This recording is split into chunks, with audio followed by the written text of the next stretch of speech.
Welcome to Curious Life of a Child-Free Woman, a podcast celebrating unexpected choices, honest conversations, and the infinite possibilities of a happy, child-free life. I'm your host, Emily Paulsen. Each week, we'll meet inspiring guests, pushing boundaries, leading change, and redefining personal fulfillment. This is not about comparison, it's about possibility. Whether you're child-free by choice, circumstance, still deciding, or simply interested in fresh perspectives for limitless living, I am so happy you're here. Let's get curious together. I am so excited to welcome today's guest, Ashley Turner. Ashley is a yoga meditation expert, licensed psychotherapist, writer, facilitator, and seven-figure entrepreneur. She is the visionary founder of the Center for Yoga Psychology, a scientifically grounded training center fusing yoga, mindfulness, trauma resolution, and neuroscience.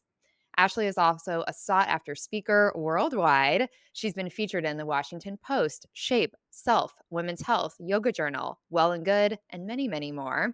And really, Ashley is on a mission to integrate mental health, yoga, meditation, and psychedelics to empower midlife women. Welcome, Ashley.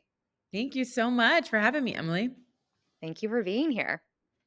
Okay, so I want to talk about all of the different ways you are working to empower midlife women. But starting right from the top, I hear the phrase midlife and my brain goes to menopause. I feel like in my content, in my real life conversations, perimenopause, menopause, this is coming up all of the time.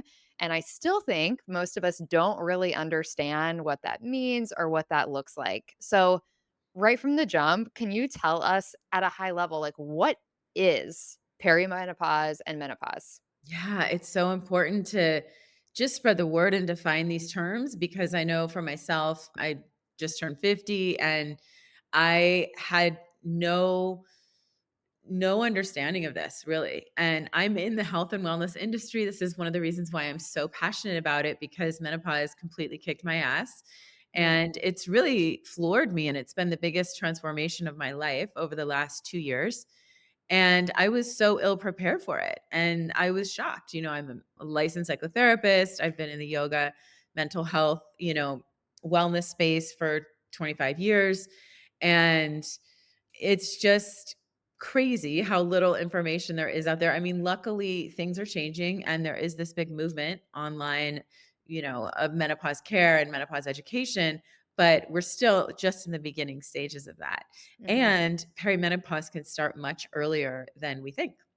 So menopause is the date. It's really just one day where you have not had a period for 12 months.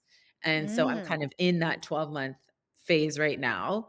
And once you've gone 12 months and not had a menstrual cycle, then you're in menopause and considered postmenopausal. But perimenopause is really a phase, can be 7 to 10 years. Some people even say up to 12 years, definitely 7 to 10 years before that last period where our hormones start to shift. And when our hormones start to shift, and that's estrogen, progesterone, testosterone primarily, we begin to go into this zone of chaos. mm, And, hopefully, if you've had a regular period, when you're having those regular menstrual cycles, your estrogen and progesterone are in a really natural kind of EKG curve up and down. And they okay. work very much in concert. And then when you go into this zone of chaos and it can start to ramp up, and everyone's, of course, so different and has such a different experience of their hormonal journey, just like menstrual cycle, pregnancy, et cetera. Mhm, That zone of chaos, the hormones are really erratic and hard to predict. And another piece that the medical system is really just beginning to understand is the vast effects, particularly of estrogen, but both estrogen, progesterone, and testosterone. So, up until very recently, our medical system has centered essentially around this concept called bikini medicine, which is for mm, women focusing on women's health or women's healthcare medical in the zones that cover the bikini, right? So kind of the sexual zones, and just looked at, okay, the menstrual cycle, the sexual reproductive organs, the mhm, breast care. But really what we're understanding now is there are estrogen receptors through every single system of the body.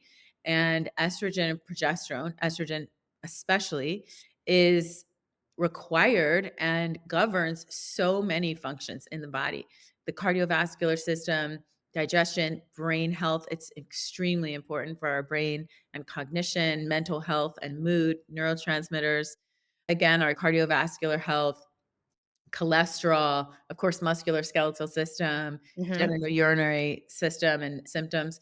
So the symptoms for perimenopause are so widespread. We often think about, I know myself, I just thought about hot flashes for perimenopause Mhm. and thought, okay, hot flashes. Well, I've never experienced a hot flash, but I have had severe perimenopause symptoms and primarily mental health symptoms. And Mm. so it's a real kind of, we're at an event horizon where I think the medical system and healthcare in general is realizing that me- post reproductive care for women has been vastly underserved. I mean, women's healthcare has Mhm. been vastly underserved. We've been really underserved, under researched, misunderstood, gaslit in the medical system. Mhm. And especially so 90 some percent of the money that's funded towards women's healthcare goes to the reproductive healthcare during our reproductive years. So once we get into the postmenopausal years, which for most of us now can be one third to even one half of our lives, I mean, Mhm. my grandmothers, my aunts now are in their 90s, so I could live another 40 years if I'm really lucky. So Mhm. over a third or half of our lives are in that post reproductive, postmenopausal years. And those have been really under researched. And so, what I think is so important is for women to understand, for anyone, people going through perimenopause, that your symptoms can start in the United States and worldwide. I think the average age of going through menopause is like 52. And I think in the United States it's 51. So, I'm 50, right on target Mhm. for having my last period. But if the symptoms are starting 7 to 10 years earlier, and that means that it's totally normal for someone to go through menopause at 45, so, Mm. and have their last period at 45. And then if you back that 10 years, people at 35 can be experiencing perimenopause and going through hormonal shifts, whether they realize it or not, starting to have symptoms, whether they realize it or not, that are related to the decline in hormones. And one of the biggest problems is that doctors are really undereducated, and general practitioners for sure, but even OBGYNs have very little education on menopause and Mhm. perimenopause. And so we're really in a phase, I would say the beginning phase of this kind of mass revolution of educating the public, the general public, and the medical establishment on what this care is, how vast these symptoms and differing these symptoms are, and then what Mhm. to do about it. Okay, I feel like I learned more about this in that 5 minutes or whatever than I've ever learned as a woman who has been going to the doctor, going Yeah, to the I gynecologist, know. trying to do my own research, trying to be a healthy person. Like, none of that is explained. The phrase "zone of chaos" will Yeah, now live with me forever, and that's what connects the dots to understand that, okay, hormones are not just something that's related to our period that's right. or pregnancy or fertility Right. impacting all of these systems. Then it starts to make sense that our symptoms can be really wide ranging and, brain fog and weight gain. And there's all this stuff that people talk Mhm. about. And that root cause of why it's really happening, it does feel like there's such a lack of understanding and even conversation. I mean, you mentioned that so much of the healthcare for women is focused around our reproductive abilities or that period where we can reproduce. As somebody who's child free, I feel like once I said at the gynecologist, and I had to do some convincing that I Mhm. was sure I didn't want to have kids, then that's like the end of all conversation, right? Like there's just like the word hormones has not come up again because what does it matter if I'm not trying to get pregnant? That's right. So, yeah, there's like what a gap. There's such a gap, and there's so many directions that we could go, but yeah, that's one of the many problems in women's healthcare, is this over association and overvaluing of seeing a woman and her value connected to her reproduction. And Totally. again, whether you're choosing to be child free, whether you're in your post reproductive years, whether you never had the ability to have a Mhm. biological child or you have a child in different ways, that's a huge piece. But Mhm. Yeah, I think the takeaway here is that everyone, but women especially, we really need to understand that we need to take the responsibility and hold ourselves accountable to be the quarterback, the CEO of our own healthcare. We are living Mhm. in a very patriarchal medical system where we have been taught in our whole culture to give our power up to someone else that seems, or we're told, has more information, more intelligence, more expertise than we do. But Mhm. nobody has more expertise in your health than you do because you're living in your body, mind, heart, spirit, and you know what you're living with every single day and how your body and mind have been throughout your whole life. You are the expert in your own healthcare. And we need to advocate for ourselves. And we also need to take on educating ourselves. And that's something that we were never taught. Again, we were conditioned to go to the doctor and they're going to tell us what to do and they're going to educate us and give us all the information we need. And the truth is that most doctors don't have the right education and the right information that we need for to optimize our own health. So what's great about the time that we're in is we've democratized so much information with the internet and social Mhm. media. These are some of the big attributes. So we can go and gain a lot of information. Caveat, you want to be careful who you're getting that information from, but really arm ourselves with a lot more education to Mhm. quarterback our own healthcare and really be an active part and recognize that we are the authority of our own health. I was doing some research for our conversation and yeah, uncovered all these studies and I'll link some in the show notes about how, we know, and I've heard this before, that in most medical schools, there is no training around menopause, or, if there is, it's extremely small. And there's a Mhm. study out of the University of Illinois that 80% of physicians don't even feel comfortable discussing menopause, discussing it, let alone diagnosing it or treating it. So I totally agree with you, and I went through a phase, and I still dip into this sometimes, where I get upset or, enraged actually, like, "Why do I Enraged. have to Yeah. be the CEO, the quarterback? Like, can't someone else help us?" But in reality, right now, to get answers and advocate for ourselves, I fully see what you mean and agree that there is a level of responsibility to advocate for ourselves. And I would love to know, as part of that, let's talk about these symptoms, because I'm 35, or no, I'm not 35. I'm 38. So I'm past the threshold of 35. Right. That must have been some Freudian slip. I'm happy at 38. And like I'm sitting here like, am I in perimenopause? How would I even know if the Mm. doctor's not going to say to me like, "Wow, okay, we just did an exam and based on these readings, you're in perimenopause." Like, what are the symptoms physically and mentally, emotionally, that start to take place? Yeah, I think I really recommend, I mean, first of all, I'm not a doctor, I just want to Mhm. preface that. I would really recommend to get your hormones tested. Again, whether you want to get pregnant or not, to Mhm. get your hormones tested so you have a baseline. And the earlier you do that, the better. Even if you're listening and you're 25, start to understand. And this is part of that education, self education. Where am I landing? Maybe once a year you get your hormones tested and just understand what your baseline is.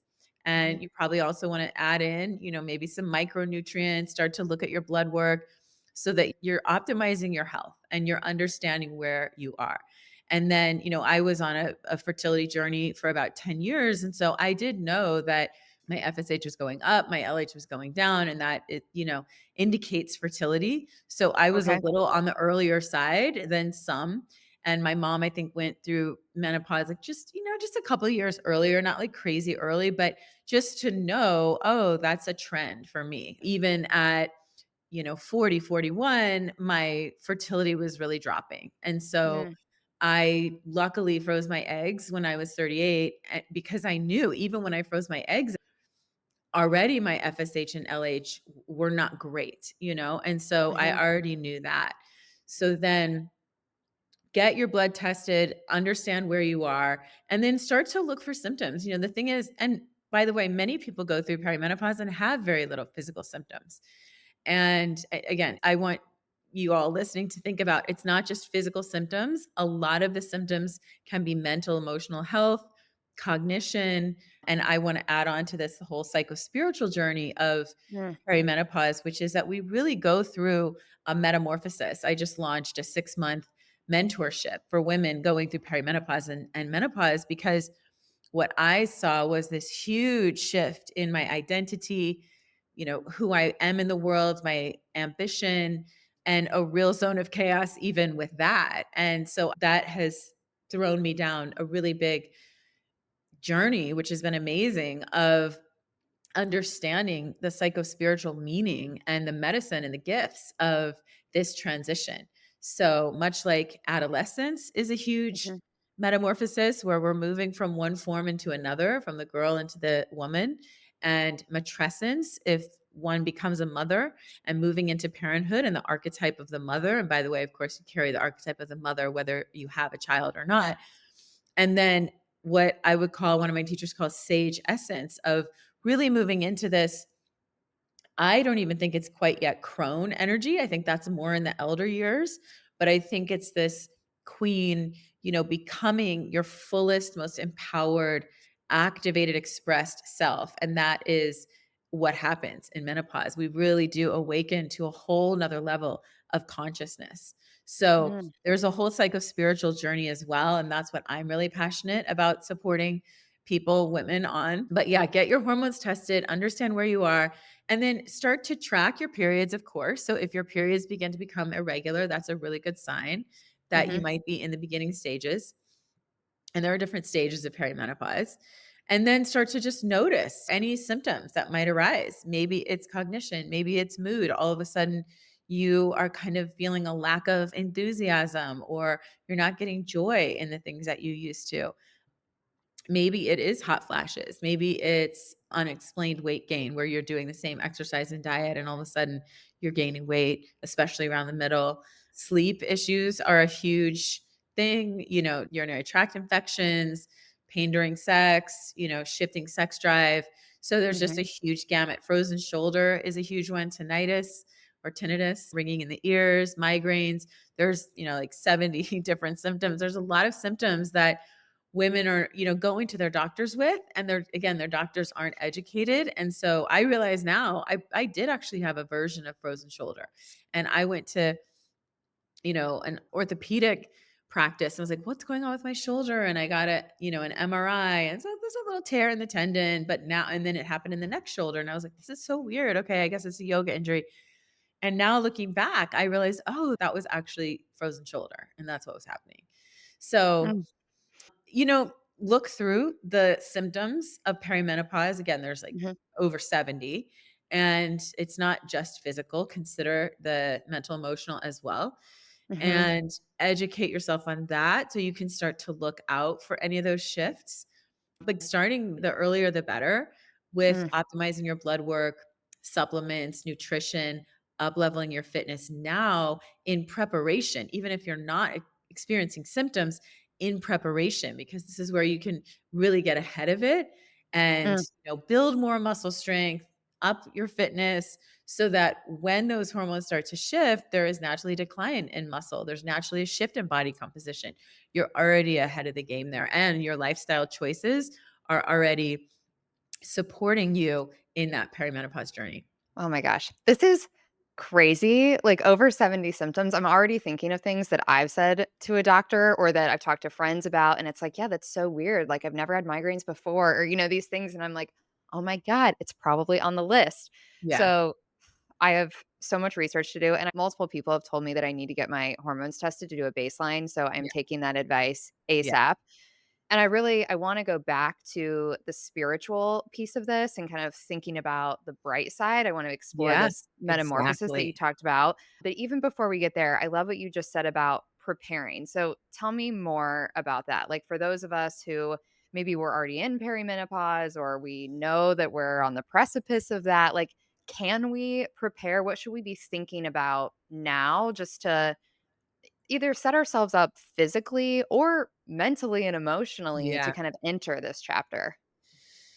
I really look at the threshold, and I'm glad you framed it, like the positive, which is so true, because again, our medical system, our culture in general tends to pathologize things and look at what's wrong and point the finger Mm. and like, this shouldn't be this way. It's pathological. That's how our medical system is set up, instead of a more holistic approach of looking at a challenge as an opportunity. Okay, what is this showing me? What are the gifts here? What is the wisdom? What's the medicine here? So for me, I like to reframe menopause. And it's not been easy because, again, I've had a pretty challenging journey with it to really recognize, okay, this is an incredible initiation. This is a rite of passage. And by the way, the menopausal journey is, especially, physical, but also the psycho-spiritual journey. This is not, a 3-month or a 6-month journey or just something that happens quickly and all of a sudden you don't have your period.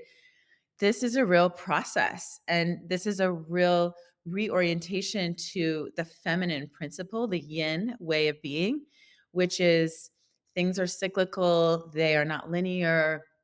I just want to offer that as a framework for everyone so that we're not thinking of this as a linear A to B, journey. This is really a journey of becoming. And the changes that we go through, just like in adolescence, it's a really good metaphor. We can think of these as kind of bookends of adolescence and puberty, and then perimenopause, menopause, when our menstruation begins, and then when our menstruation ends. Our fertility years are bookended Mhm. by this.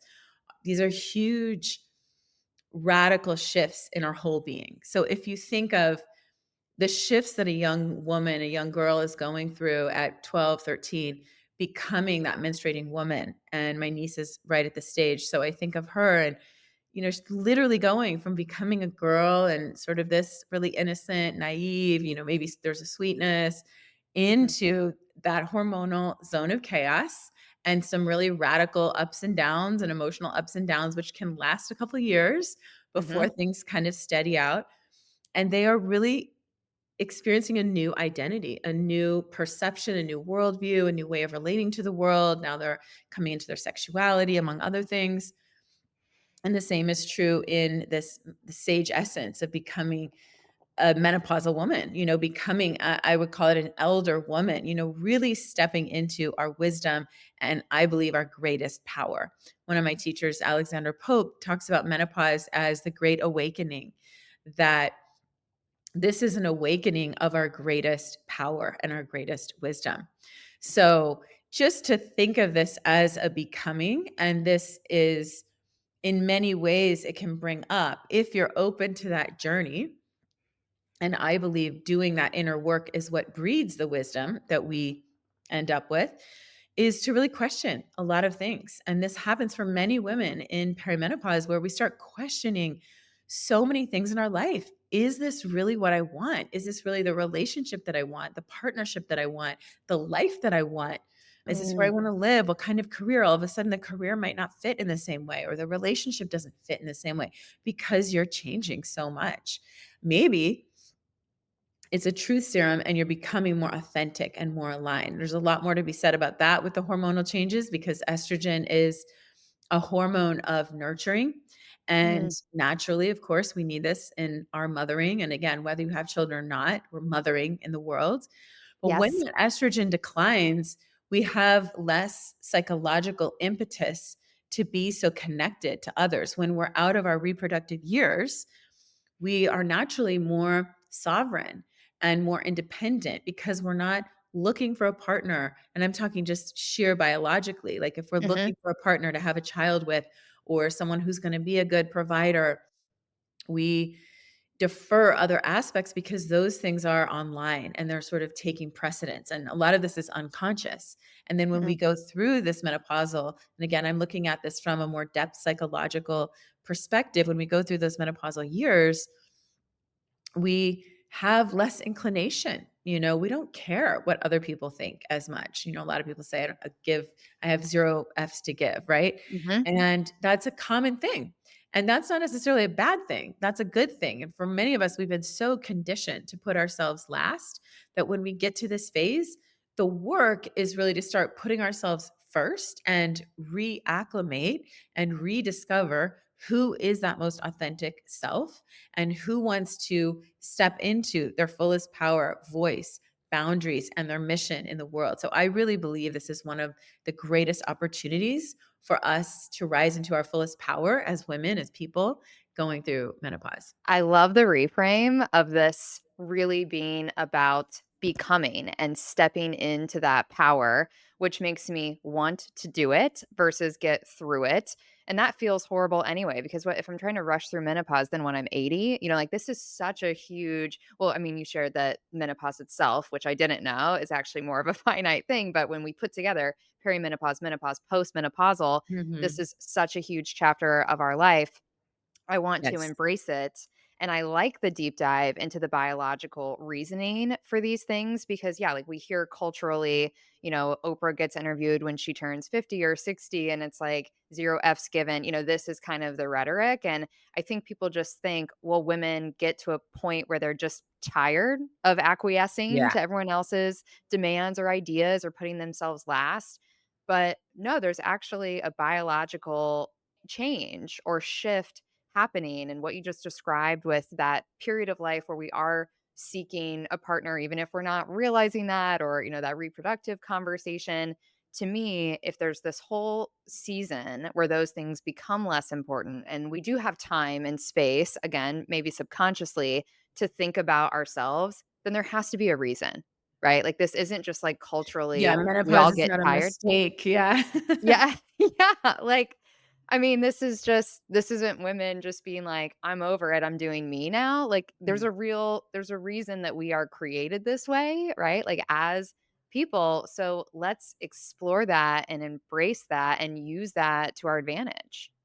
Yeah, and part of the shift is that we go from, if you kind of look at this bookend of pouring into other people, whether it's partnership, parenting, career, and we hit this bookend and now our identity is shifting, our energy is shifting. And I want to acknowledge, some of us like myself are still mothering young children, or of Mhm, course we're still mothering in different ways in our careers, really active. But there's this identity and energetic shift.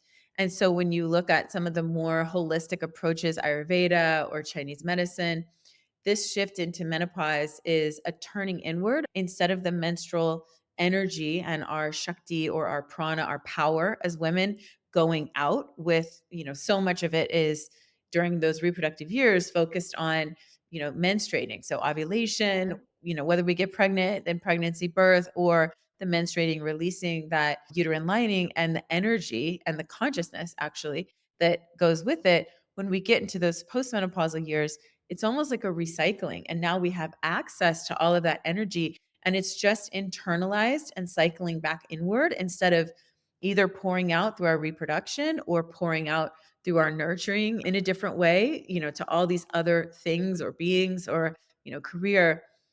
We're choosing very wisely, how do we want to channel that attention, passion, energy, talents, gifts? And the opportunity there to really step into our wisdom is to then wisely give in service back to, the community and become a real steward or an advocate. One of my teachers, Dr. Joan Borisinko, calls this the guardian archetype. And mm, so, I kind of look at the queen archetype or the wise woman, and she calls it the guardian, where in our postmenopausal years, we're really a guardian for life. And we become, and I can see this in myself, much less egocentric, and my desires and my ambitions are much less around who I want to be, my persona, my business, and more around like, whoa, life is short. I want to help. I want to do something with my life. How do I want to give back? Who do I want to advocate for? And using and channeling our gifts and our intelligence towards that. So, there's a way in which we are sort of redirecting the flow of energy. And it's not to say it's binary one or the other, but mhm. I think there is a general shift towards more of that outward instead of just focus on our own egoic desires. This makes me excited, and I just keep thinking, what potential? Like Yeah. the more women are informed about this and kind of have some tools and modalities to step into this for ourselves as individuals, the collective power of this outward focus, whether it's, sharing our wisdom or nurturing or mothering in the broader sense, like Mhm. this piece of stepping outside of ourselves and using those resources that we've been shedding. Like, I love how you've been motioning with your hands, kind of like pulling, keeping this energy inward and Mhm, then sharing it in the way that we feel really drawn to and mhm. like we can do anything. What can we not do? Nothing. I truly feel that the wisdom and the power of elder women, of post reproductive women, is the greatest resource on the planet. And I say that unequivocally. I believe that the wisdom that women carry, especially once we get into the 50s, 60s, 70s, and beyond, is unparalleled. Mm, And we need wise women leading. But in order for us to be leading in those post reproductive years, we have to do very deep inner work to address our own shadow, the shadow work. This is what metamorphosis is really about, to support women in finding their voice if they haven't already, sharpening their boundaries, coming into financial sovereignty, really doing the inner work of dismantling our own internalized patriarchy and our own internalized ageism, especially, and the ways that mm, we hold ourselves back, which come online double time in menopause because we are aging. We are no longer valued in the same way with the youth and beauty. Even if, mhm, of course, there's so much beauty and, luminosity, I think, even more as we age. And yet, our identity shifts. And so we are no longer, the ingenue or the young sex pot. And so, of course, we still want to have that vitality and sexiness, but it shifts. mhm, And I know for myself, I've had to do a lot of inner work around, whoa, okay, gray hair, wrinkles, like changing body composition. Like, I don't love it. And it's mhm, brought up a lot of anger and frustration for me and the impetus to, do all the things to up level my lifestyle to support really pro aging. But there mm. is a big piece of inner work. And this is where I think that the conversation out there right now about menopause is very biologically focused on the hormones, which is so important. And I would say that's the foundation, getting your hormones and figuring out what your hormonal journey and optimization is going to be, finding your healthcare team. But on top of that, we need to really open the conversation of the psycho spiritual journey that we go through in becoming a wise woman, in becoming a post reproductive, postmenopausal woman, because we are up against a lot of things in our culture. And we can't deny ageism is rampant and Mm. misogyny is rampant. And it takes a toll on us, even those of us who are really empowered and self actualized. So there's a lot of deconditioning, reconditioning, healing work that is often called for. Let's talk about how we do this inner work. And you have so much expertise in so many spaces that I assume can help us with this, from yoga to meditation.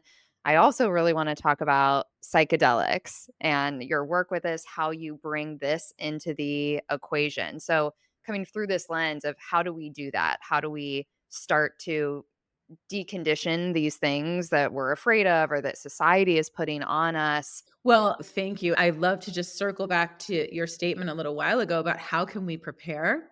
And Mhm. this is the inner work for women to be doing all the way along. So, Mm, in your 20s, in your 30s, starting to really address, again, the internalized patriarchy, how we judge ourselves. One of my therapists, Mona Miller, used to say self beat, how we're so self critical, especially about our bodies, body shame, mm, sexual shame, doing all of that inner work, healing trauma as early as possible, really seeking out mentors, therapists, maybe coaches, whatever the healing modalities are that work for you, to be in a really intimate relationship with yourself and tend to your soul, to what your soul's journey has been. Each of us, have different soul lessons here, but doing that inner work all the way along is going to prepare you.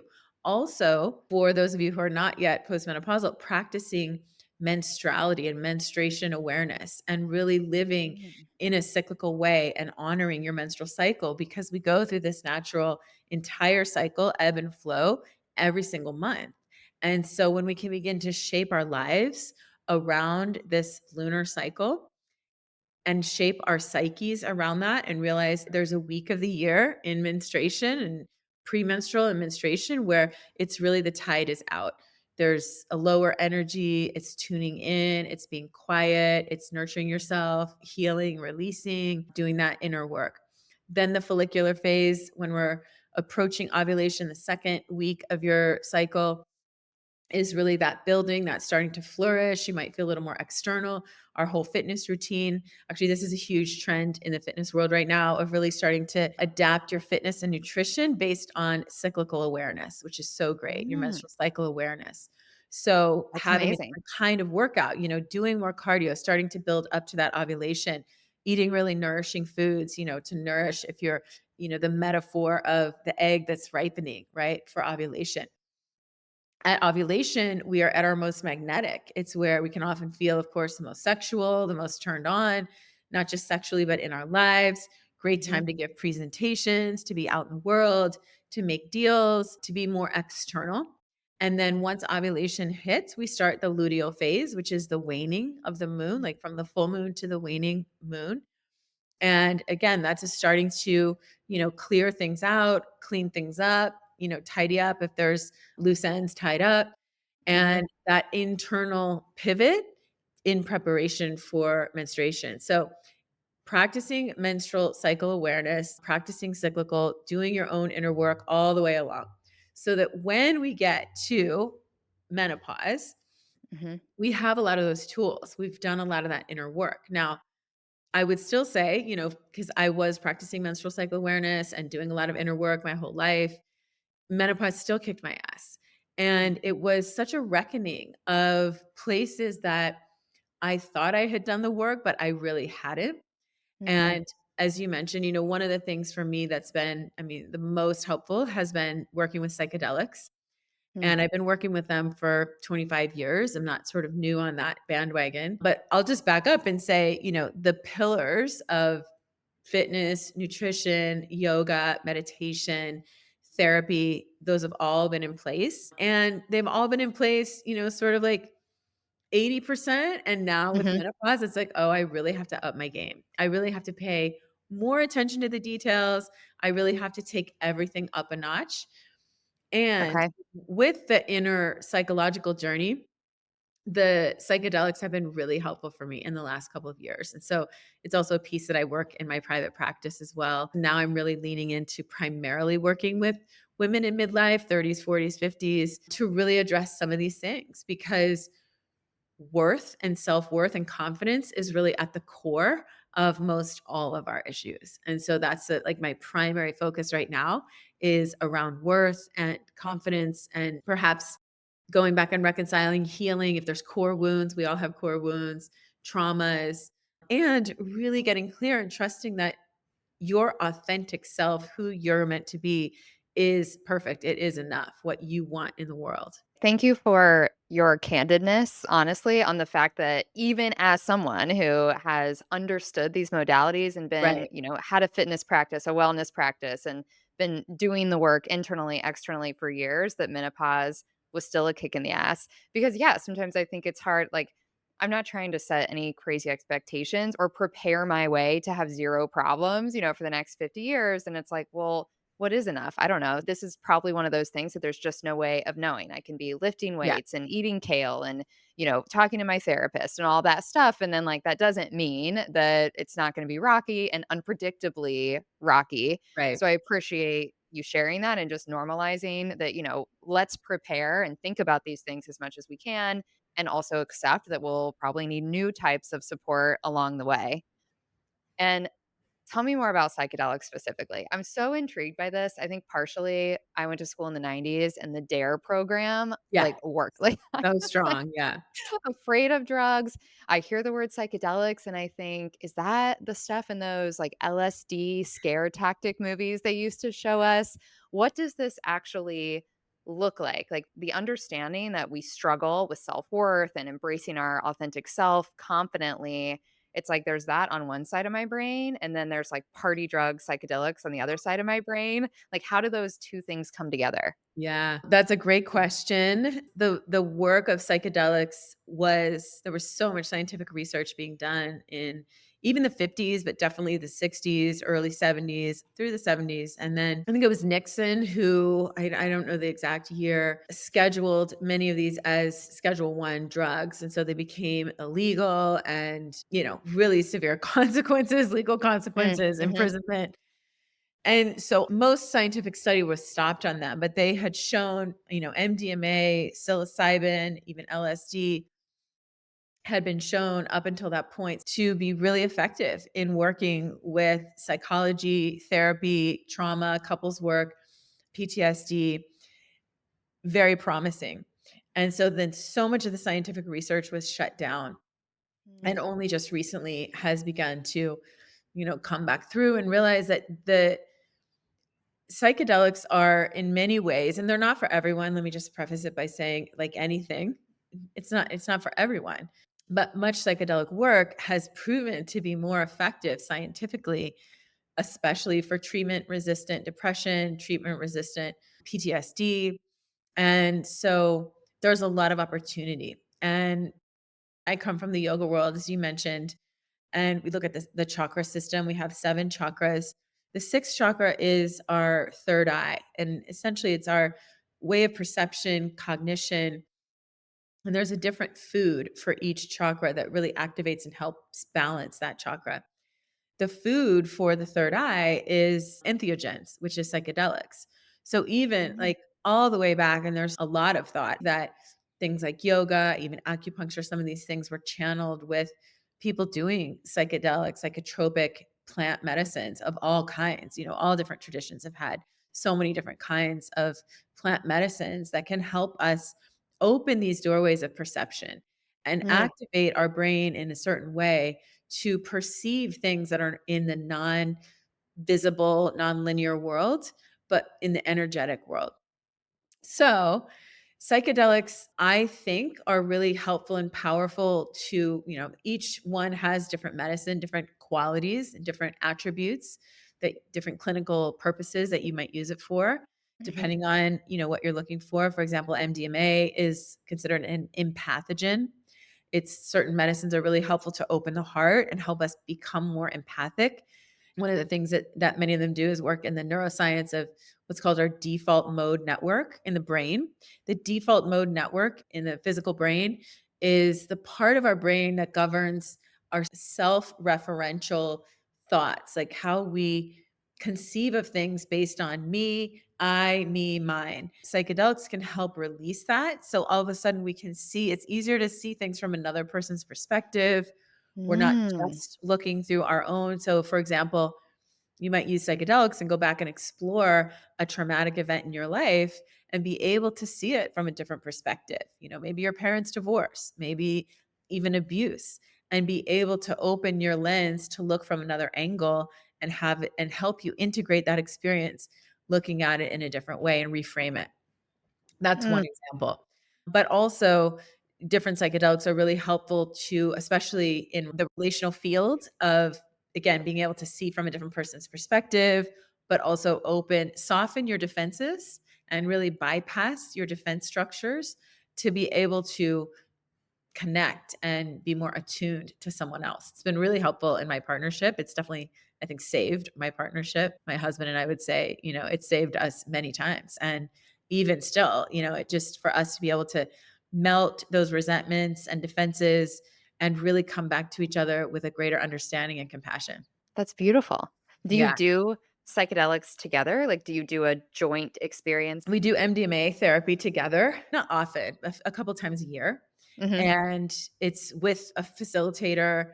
So we're really doing couples therapy under the guise of MDMA. And it's extremely profound, the most profound work that I feel like I've done. And I've done a lot of things. I've been teaching Mhm. yoga for 25 years. And I think yoga meditation are incredibly important, if not essential. For me, they're essential. And they're not the only doorway. It's kind of like in the psychiatric world, there's a term called no pills without skills. And so you don't Mm. want to just prescribe psychiatric drugs without also helping that patient build the skills that are going to give them the long lasting support. So, Mm. cognitive behavioral skills, emotional processing, relational skills, etc., communication. The same is true with psychedelics. You never just want to like, okay, psychedelics are the answer.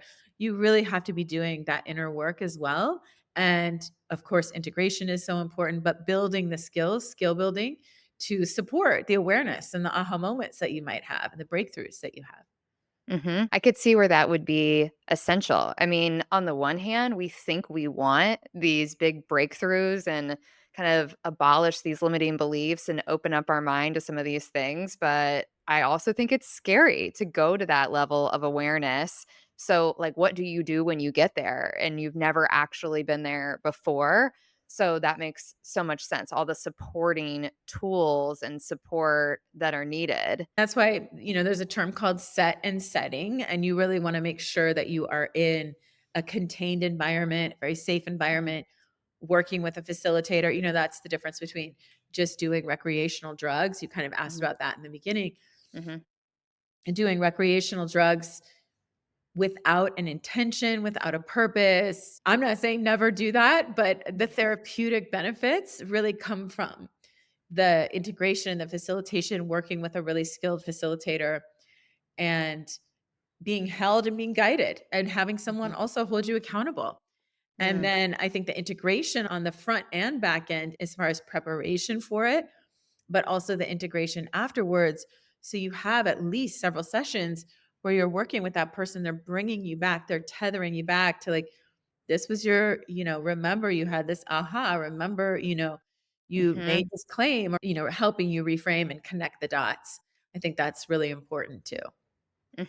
I just think this is so interesting, and I mean, the DARE training will not allow me to do recreational drugs, but I am intrigued by this, and I think what you said about perception and being able to see things from a different point of view or just step outside of ourselves, to me, that is one of the hardest things about being a person, like, to Yeah. truly put yourself in someone else's shoes or see somebody else's point of view, especially when the thing we're talking about impacts us or maybe was our fault or whatever. Like we work to do that through conversation and exploration and curiosity, but it's so hard to get there.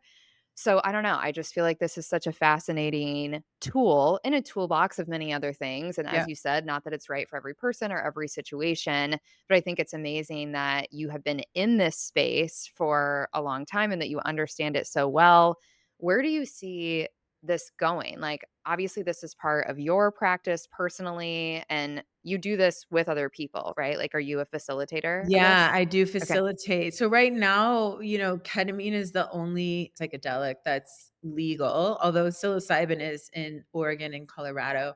Psilocybin being mushrooms, psychoactive ingredient in mushrooms. MDMA was, hopefully going to be approved last June and it wasn't. So, they've done a lot of incredible scientific research and, shout out to MAPS on that, but hopefully, it will be approved soon. It's not right now. There are, scientific studies and trials that you can do, especially, with veterans and PTSD. So where this is going, I do think that hopefully MDMA will be approved in the next couple of years. Psilocybin will hopefully be expanded, the legality of it. Ayahuasca is a really powerful medicine as well. It's been a Mm, really profound teacher for me in my life, probably my biggest. wow. And so there are many others too that other people work with, but I think finding practitioners that are really skilled. I will say because it's sort of this burgeoning field and it's exploding, the market is exploding. There's so many people kind of jumping on the bandwagon of doing psychedelic coaching or therapy sessions. Mm, I will say to warn, there's a lot of people who are doing it without psychological training, mm, and you are working with the unconscious, you are working with the shadow, you could easily touch on trauma. mhm, And so I would just caution people to work with anyone that's not a licensed therapist or physician that has that understanding and that container because a lot of coaches or, yoga teachers or, I just hear like acupuncturists, like anyone is sort of experimenting with doing this. And it's really important. There's a lot of different structures and understanding of psychodynamics and mhm. trauma that's really essential. Great advice.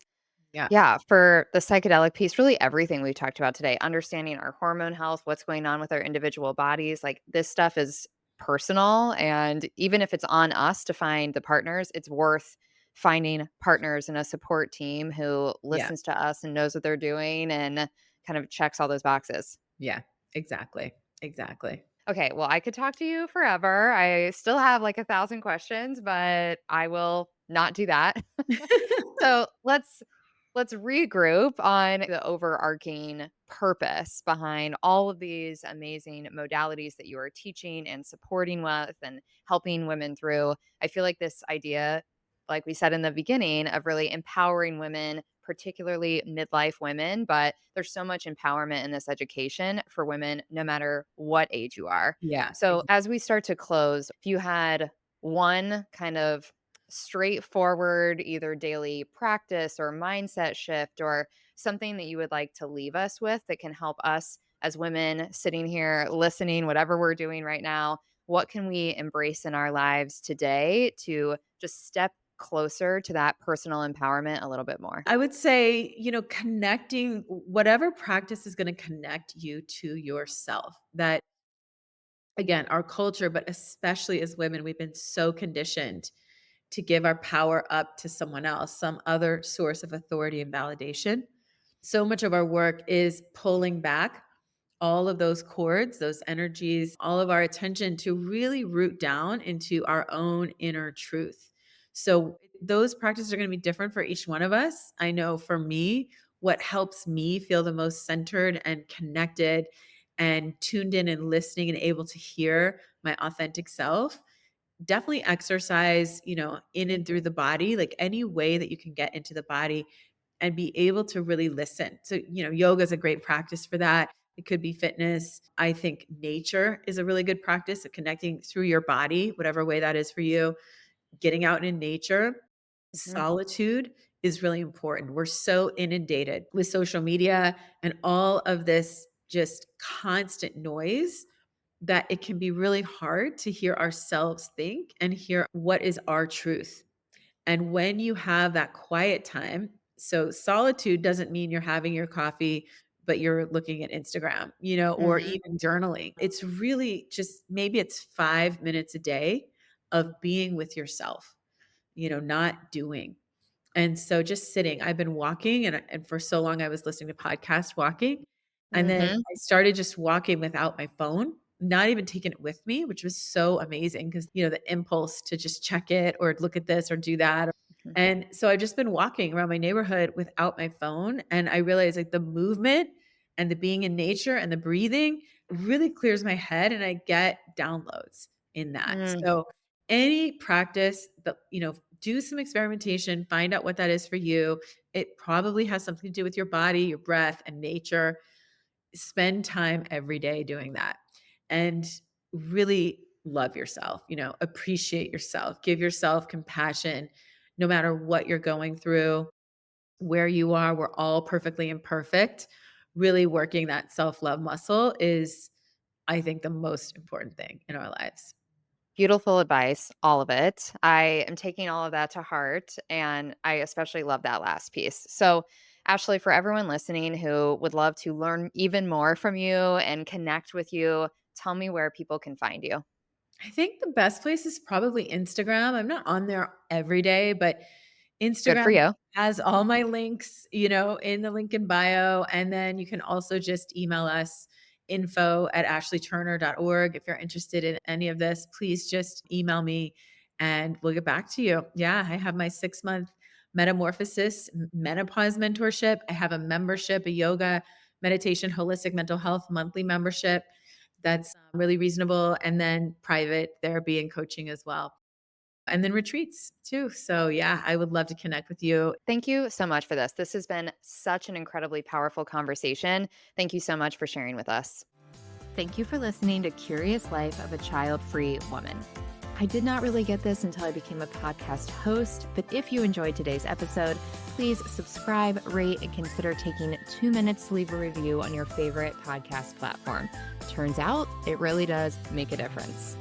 You can become a Curious Life insider at CuriousLifeOfAChildFreeWoman.com. Follow us on Instagram at Curious Life of a Child Free Woman, and feel free to share this episode with a curious friend. Friendship is everything to me, so every recommendation really means the world. Until next time, keep learning, stay curious, and know that you'll never walk the child-free journey alone.